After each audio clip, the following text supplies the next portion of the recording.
mengalahkan emosi dan dorongan jiwa yang negatif. Orang yang cerdas emosi mampu mengatasi stres, mengatasi tekanan. Jadi dia bisa bertahan meskipun mengalami peristiwa-peristiwa buruk. Tidak hancur karena tekanan. Biasanya orangnya tenang. Ada masalah ya, tapi bukan berarti aku harus gelisah. Kalau engkau tidak menguasai emosimu, tidak sadar tentang dirimu, tidak mampu menata tekanan emosimu, tidak memiliki empati, tidak memiliki hubungan yang baik, maka sepintar apapun dirimu, engkau tidak akan dapat melangkah jauh.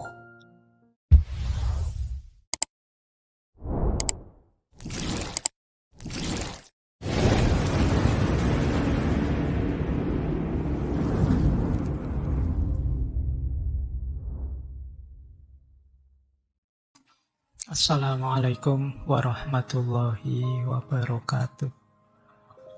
Bismillah. Mari kita lanjut lagi belajar kita, ngaji kita. Jadi intinya ngaji filsafat itu ya ngaji, kita belajar ya. Segala yang di luar itu bonus. Jadi bonus itu ada, alhamdulillah, tidak ada ya, tidak masalah. Bahkan termasuk pemahaman kita, kepandaian kita, itu ya anugerah sebenarnya bonus. Karena yang bisa kita lakukan hanya belajarnya. Maka ayo kita mulai ya, nawaitunya belajar. Baik, kita mulai nggih. Kalau ini menurut Daniel Goleman, 5 kunci kecerdasan emosi. Jadi orang yang cerdas secara emosi itu cirinya 5. Yang pertama self-awareness, yang kedua self-regulation, yang ketiga motivation, yang keempat empati, yang kelima social skill. Kuncinya di sini. Yang pertama apa? Self-awareness, kesadaran diri. Mampu mengenali dirinya, mengenali emosinya, dorongan jiwanya, dan juga efeknya. Nah, ini namanya self-awareness. Wah, saya itu biasanya kalau ketemu teman yang seperti itu mudah tersinggung. Nah, ini mampu mengenali dirinya. Harus hati-hati ini saya. Nah, itu sadar diri. Wah, ini ngajinya sampai jam 10. Lama, saya biasanya tidur jam 9, berarti nanti mesti aku ngantuk. Kalau aku ngantuk, pikiran tidak jernih. Kalau pikiran tidak jernih, ya ngajinya tidak bisa masuk. Kalau kadang-kadang kalau ngantuk tidak ngerti kiri kanan, akhirnya nendang gelas. Kemudian, nah ini self-awareness, sadar diri. Jadi ngerti emosi-emosi yang bermain dalam dirinya. Dia bisa memprediksi kalau situasinya begini, nanti aku mesti begini. Kalau kondisinya begini, nanti aku mesti begitu. Ini orang yang sadar emosi. Yo, kalau tidak sadar emosi, gimana kita ngontrolnya? Kecerdasan emosi itu kan secara umum bagaimana kita mengontrol emosi kita lah. Kalau kita tidak tahu yang dikontrol apa kan ya berat. Jadi yang pertama ini self-awareness, sadar emosi. Yang kedua, setelah sadar apa? Self-regulation, ngontrol. Nah, kalau tadi sadar menerima, kalau ini ngontrol. Saya tahu ngobrol dengan orang kayak gini ini mesti membuat mangkel, membuat tersinggung, tapi saya tahan lah. Saya tidak marah, sing waras ngalah wis tidak apa-apa. Nah, ini namanya mampu, orang yang cerdas emosi. Hari ini kan sulit kita untuk bisa mengontrol ini. Kalau menyadari mungkin mudah ya, tapi ngontrol ini berat. Apalagi dorongan untuk yang negatif-negatif yang sudah sering kita lakukan. Biasanya orang itu kalau punya kebiasaan kok negatif itu kan sulit mengubahnya. Akhirnya apa? Mencari alasan agar yang ini sebenarnya negatif terus jadi positif. Jadi mencari alasan agar yang negatif-negatif tadi terus jadi positif. Bukan mengubah yang negatif jadi positif. Yang dicari alasannya saja. Nah ini berarti bukan self-regulation. Jadi misalnya biasanya rajin ngaji sih, tapi sekarang kok males ngaji ya. Nah terus dicari alasan, males ngaji. Ngaji itu kan sunnah, ndak wajib. Wong saya juga bukan ahli Al-Quran, wong ya bukan hafid, bukan. Jadi ya ndak masalah lah. Yang penting kan masih sholat, masih syahadat. Nah, ini namanya bikin alasan untuk kebiasaan yang sebenarnya kita tahu itu negatif. Ini ciri orang yang ndak bisa self-regulation. Jadi itu kedua. Jadi kemampuan mengontrol, mengalahkan emosi dan dorongan jiwa yang negatif. Ini negatif, saya ndak usah lah. Misalnya buka HP, kok isinya begitu-begitu ya, ada gambar-gambar, ada video. Ini negatif, aku ndak usah lah. Jadi bukan malah, wah ini saya ndak sengaja loh ya, buka-buka sendiri loh, ini ndak begitu. Yang ndak sengaja kan ndak ada dosanya, salahnya sendiri yang upload. Ini bukan, ya ndak, itu namanya cari alasan. Kalau sudah tahu buruk ya kita tahan diri. Nah ini namanya kemampuan emosi. Jadi kecerdasan emosi untuk melakukan self-regulation. Yang ketiga motivation. Motivation ya melakukan sesuatu dari dalam. Bukan karena dorongan atau pamrih dari luar. Saya mau sih Pak rajin, asal imbalannya apa? Kalau masih ada asal imbalannya apa, berarti belum motivation, belum termotivasi, masih berpamrih.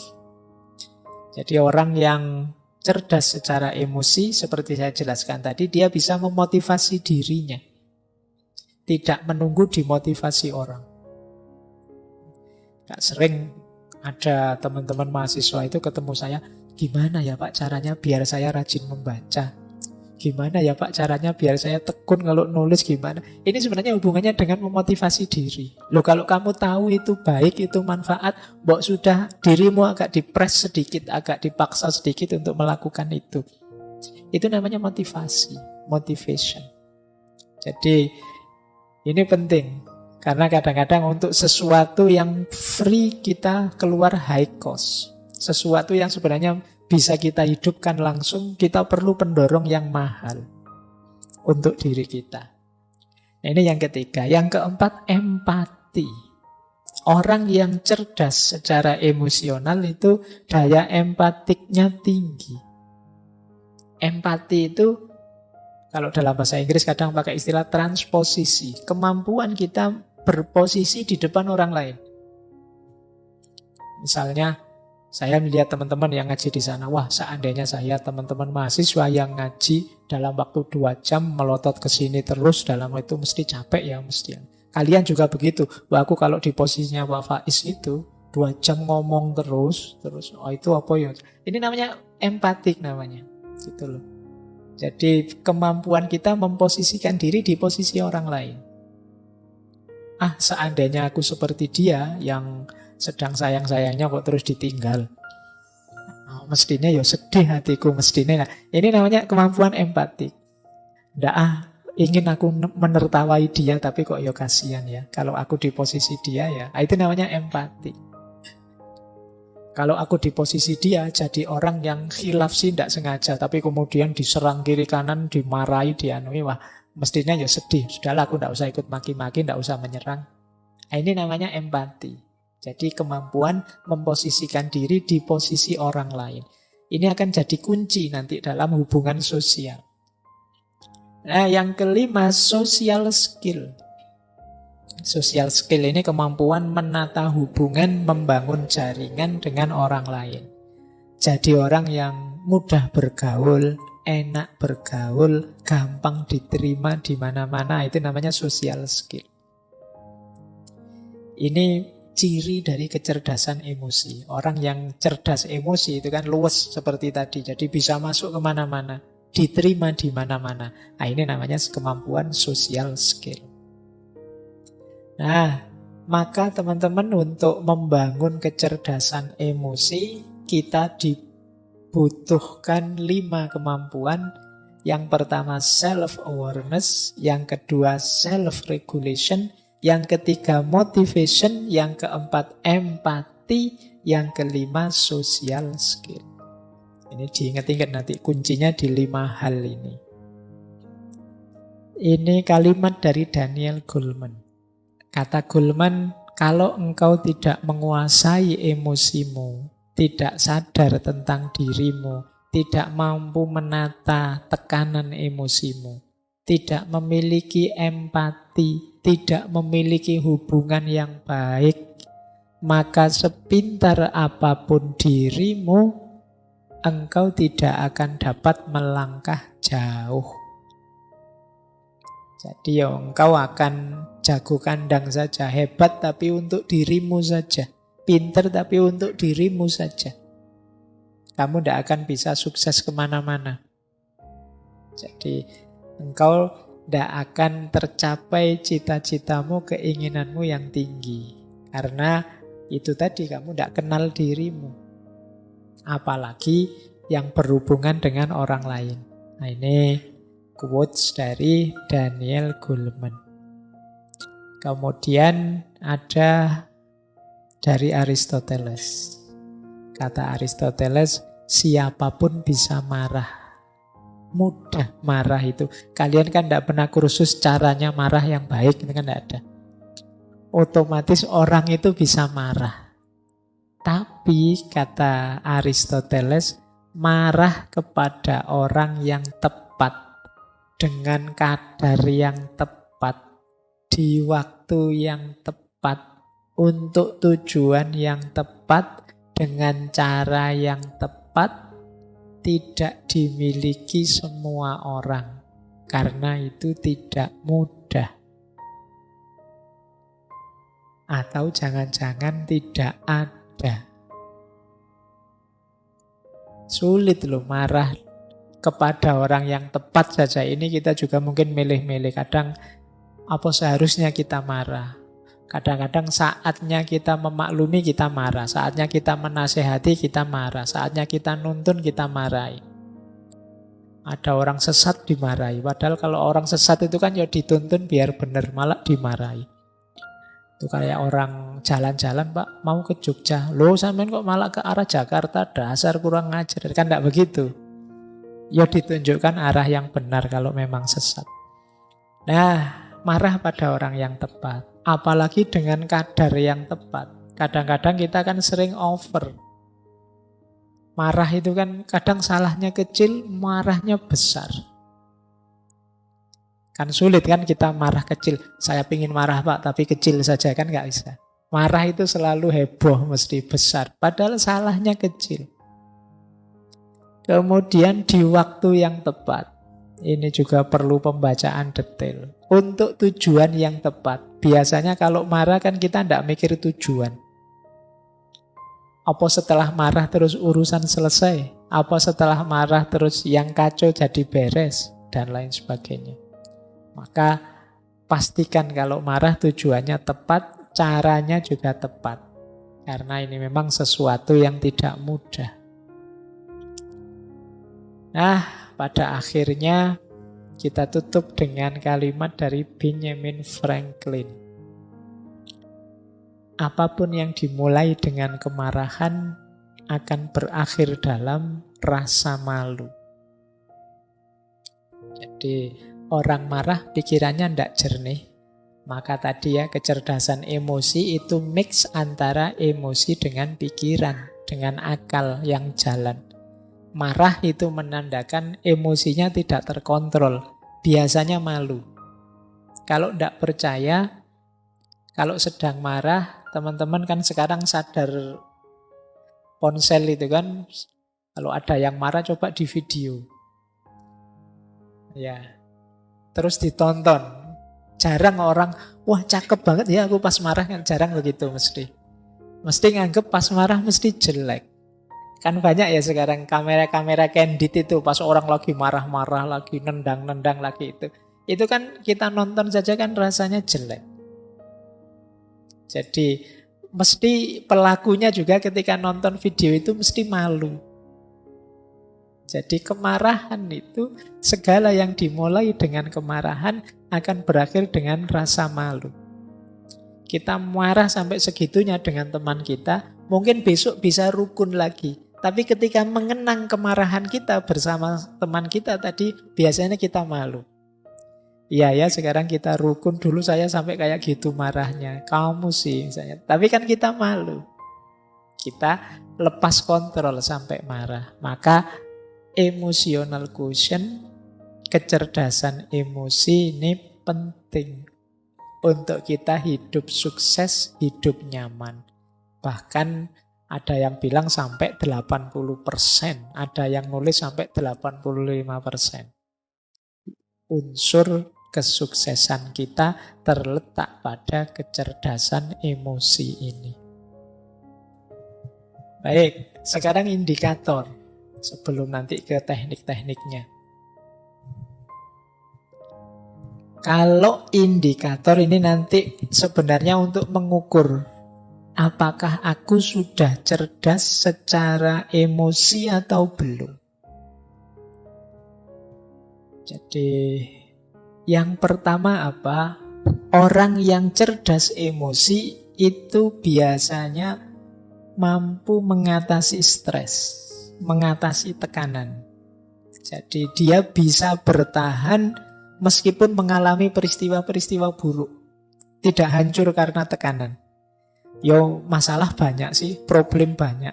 Pak, saya itu sudah terancam DO, kemudian uang habis, kos-kosan belum bayar, kemudian pacar lari misalnya. Misalnya itu kan ruwet. Tapi saya ya tak bikin santai lah Pak, seneng saja lah Pak. Ini namanya cerdas secara emosi. Jadi mampu mengelola problem, tidak hancur karena problem. Nah, meskipun kadang kamu itu cerdas apa enggak waras. Ya masalah sebesar itu kok cengenges-cengenges. Jadi, tapi memang di antara cirinya orang cerdas emosi itu mampu mengatasi stres. Dia tangguh. Yang kedua, daya tahan dirinya kuat. Jadi mampu menahan diri. Saya siap melekan hari ini demi besok tulisanku selesai. Ini kemampuan daya tahan diri. Jadi melekan itu kan tidak enak, tapi aku siap menahan tidak enak sebentar demi kenyamanan yang lebih besar nanti. Ini orang cerdas emosi. Sudahlah, saya tahan saja dimarah-marahi dosen, yang penting nanti ditandatangani lah. Ini lumayan emosimu, cerdas secara emosi. Paling nanti dosennya lah ya bosen-bosen sendiri sama saya. Lama-lama ya ditandatangani. Nah ini ciri kedua. Jadi orang yang cerdas emosi itu punya daya tahan diri yang bagus. Punya ketangguhan, keuletan, kesabaran mengikuti proses. Saya tahu tidak ada yang instan, maka ya saya ikuti prosesnya. Ini mampu mengendalikan diri. Yang ketiga, orang cerdas emosi itu mampu mengelola suasana hati seperti yang dia inginkan. Jadi, biasanya orangnya tenang. Ada masalah ya, tapi bukan berarti aku harus gelisah. Ada problem ya, kadang-kadang ya sedih, kadang-kadang ya ruwet hidup ini, tapi ya tenang saja. Nah, kalau bahasanya agama kan mutmainnah. Jadi batinnya sudah stabil. Apapun yang terjadi tidak belok-belok sudah, tidak naik turun lagi. Nah, ini orang yang cerdas secara emosi. Yang keempat, mampu memotivasi diri. Tadi sudah dijelaskan ya, bagaimana orang tidak perlu pendorong dari luar dirinya untuk melakukan sesuatu. Yang kelima, mampu memahami orang lain lewat empati. Dan yang keenam, mampu bergaul dengan baik. Kok punya teman pintar sekali bergaul, di mana-mana disukai. Ini berarti kecerdasan emosinya tinggi. Berarti apa, teman-teman? Melatih kecerdasan emosi itu sebenarnya melatih untuk melakukan 6 hal ini. Yang pertama, latihan untuk tangguh, tidak runtuh meskipun banyak masalah yang menekan kita. Yang kedua, latihan mengendalikan diri, menahan diri. Yang ketiga, latihan tenang, latihan mengendalikan suasana hati. Yang keempat, mampu memotivasi diri kita untuk melakukan sesuatu tanpa butuh pendorong, tanpa butuh pamrih dari luar diri. Yang kelima, mampu empatik, memahami orang lain di posisinya. Dan yang terakhir, mampu bergaul dengan siapa saja dengan cara menyenangkan, mampu tenggang rasa terhadap orang lain. Nah, ini 6 indikator orang yang cerdas emosinya. Nah, saya lanjut. Ini ciri-cirinya, ini umum saja ya. Semoga tidak ada yang tersinggung. Jadi ada yang emosinya rendah, kecerdasan emosi rendah, dan ada yang kecerdasan emosinya tinggi. Orang yang kecerdasan emosinya rendah, antara lain, ini saya tidak bilang semua, cirinya adalah yang pertama, cenderung mencari kesalahan pada orang lain. Kalau dia merasa tidak nyaman secara emosi. Selalu mencari kambing hitam. Siapa ya yang membuat aku gelisah? Siapa yang membuat aku ruwet kayak gini? Selalu mencari keluar. Nah, ini ciri-ciri emosinya rendah. Paling tidak dia membiarkan dirinya disulitkan, direpotkan, digelisahkan oleh orang lain. Berarti dia tidak mampu mengontrol dirinya.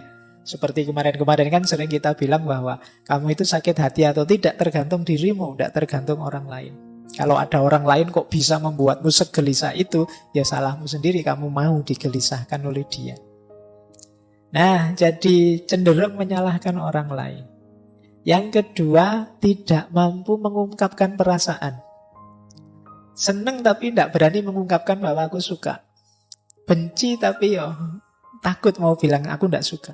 Nah, ini daya kontrol emosi kita tidak bagus. Tidak cerdas mengungkapkan apa yang kita rasakan.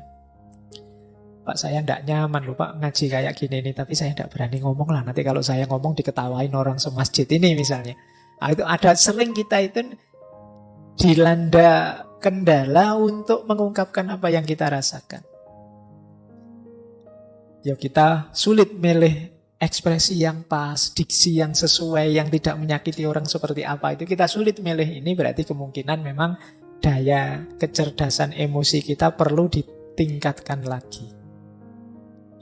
Yang ketiga, suka menyerang, menginterupsi, mengkritik, memberi cap orang lain. Nah, agresif ke orang lain. Nah, ini ciri-ciri kecerdasan emosinya kurang tinggi. Saya mau bilang rendah kok sungkan. Jadi ya jangan suka nyerang orang lain. Ini alamat apa? Dia kesulitan untuk berempati atau memahami atau mengerti perspektif yang diambil orang lain. Jadi dia hanya merasa satu-satunya yang benar ya versiku. Akhirnya yang lain dianggap salah semua, dikritiki, diserang terus yang lain. Nah, ini kemampuan kelola emosinya rendah. Yang keempat, suka memberi analisis rasional berlebihan menanggapi ungkapan perasaan orang lain. Nah, ada enggak teman-teman yang punya teman ketika kita sedikit curhat padanya, kita curhat 3 detik, dia nasihatnya setengah jam. Ya. Aku itu loh kok perasaanku tidak nyaman ya. Wah, terus kita nasihati, ya hidup itu memang begitu, ada teori ini ada. Iya. Jadi itu sebenarnya ya termasuk ciri-ciri belum matang emosinya. Masih ingin mendominasi, masih ingin menguasai, masih ingin orang lain harus ikut dia.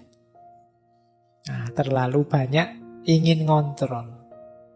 Berarti dia ingin memposisikan diri lebih tinggi dari temannya, dari sahabatnya. Nah, termasuk ciri emosi yang rendah adalah sering bohong tentang perasaannya atau emotional dishonesty. Ini sama seperti tadi. Kalau tadi tidak mampu mengungkapkan, kalau ini bohong. Mungkin demi citra, mungkin demi orang lain senang, mungkin demi macam-macam. Tapi intinya dia bohong. Padahal itu merugikan dirinya, bisa juga merugikan orang lain. Karena orang lain jadi sulit memposisikan diri di hadapan kita. Suka enggak kamu kalau saya gayanya begini? Sebenarnya enggak suka, tapi bilang, wah suka sekali saya Pak. Meskipun nanti kalau saya enggak ada, diam-diam, itu loh Pak Faiz ngomong apa sejak tadi misalnya. Nah, ini namanya emotional dishonesty. Jadi ketidakjujuran emosional. Ini kalau orang-orang dekat kita, kalau kita tahu mereka tidak jujur kan menyakitkan. Jadi tidak hanya merugikan diri sendiri, tapi merugikan orang lain juga. Karena kita jadi sulit memposisikan diri di hadapan dia, wong dia tidak jujur. Jadi seneng tapi bilangnya benci, benci tapi bilangnya seneng, itu kan merepotkan. Jadi ya mbok kalau seneng bilang saja seneng, meskipun saya seneng sih tapi ya kamu tidak usah terbebani lah, wong cuma saya saja, kok kan tidak masalah. Yang penting kamu jujur. Nah, biasanya juga orang yang emotional quotientnya rendah itu adalah pendengar yang jelek. Tidak betah dia mendengarkan, suka interupsi, suka debat. Tidak mampu menunggu orang sampai tuntas bicara. Di tengah jalan selalu menyela. Nah, ini kemampuan kontrol dirinya rendah.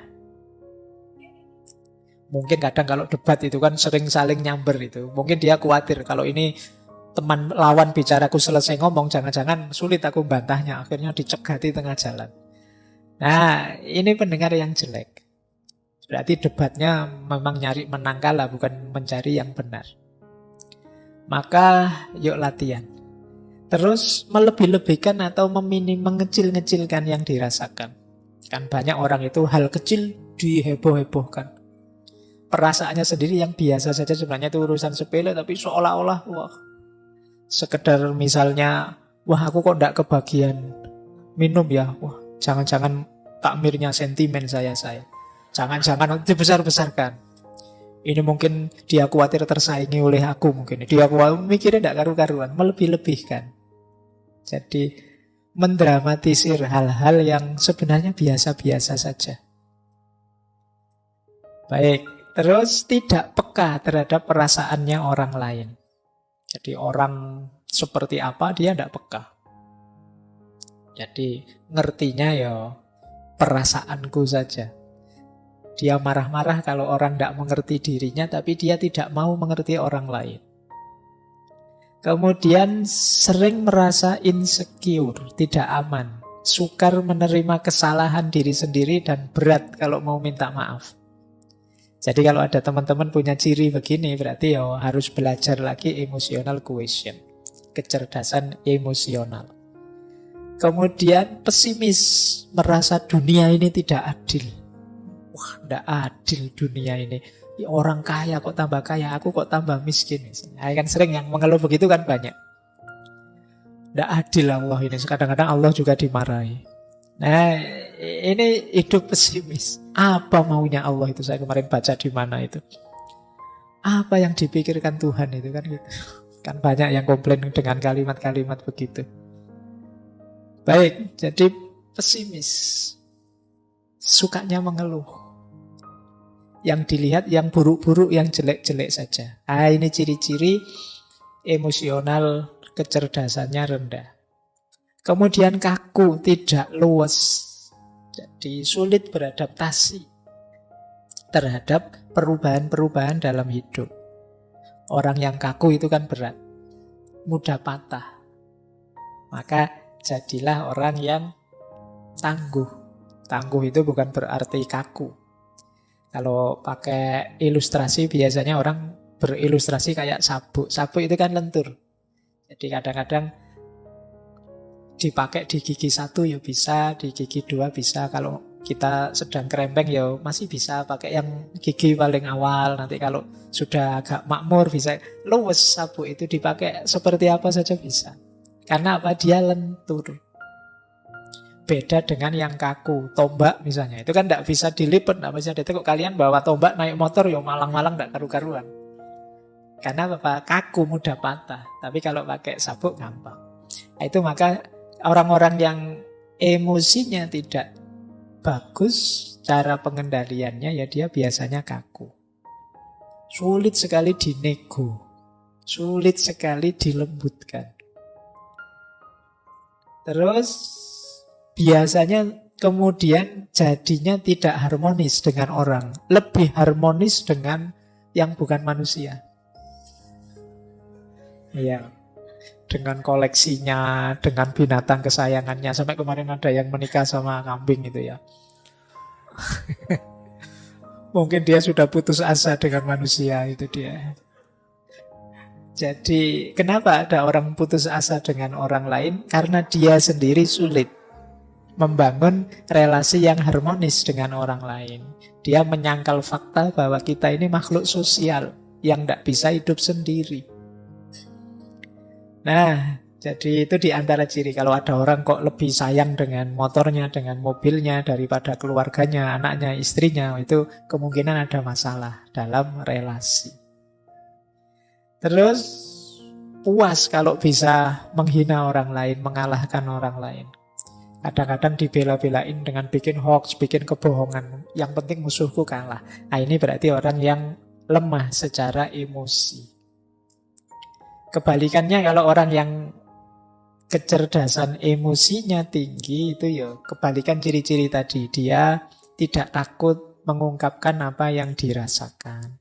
Kalau iya bilang iya, kalau tidak bilang tidak. Kemudian tidak didominasi oleh perasaannya. Orang bisa takut manusiawi tapi jangan didominasi oleh rasa takut. Orang bisa kecewa, ya wong manusiawi, tapi ya jangan terus hidupmu hancur gara-gara satu kekecewaan kecil. Jadi tidak didominasi oleh perasaan. Kemudian mampu membaca isyarat-isyarat, tidak hanya kata-kata. Ini hubungannya dengan kepekaan tadi. Misalnya, sudah jam 10 ngaji tidak selesai-selesai, yang di sana menguap, yang di sini menguap, tapi saya ngomongnya asik saja, tidak peduli. Itu padahal di sana sudah isyarat itu kan, menguap itu ngantuk. Nah, membaca bahasa nonverbal ini salah satu ciri kecerdasan emosi. Itu nanti kayak orang ceramah, tidak selesai-selesai jamaahnya sampai mulet-mulet dia ngomong terus. Sampai dikode gini-gini juga tidak paham. Materinya malah ditambah. Al-waktu kas-saif. Waktu memang penting. Ini sudah diminta selesai, tidak paham. Ini komunikasi nonverbal namanya.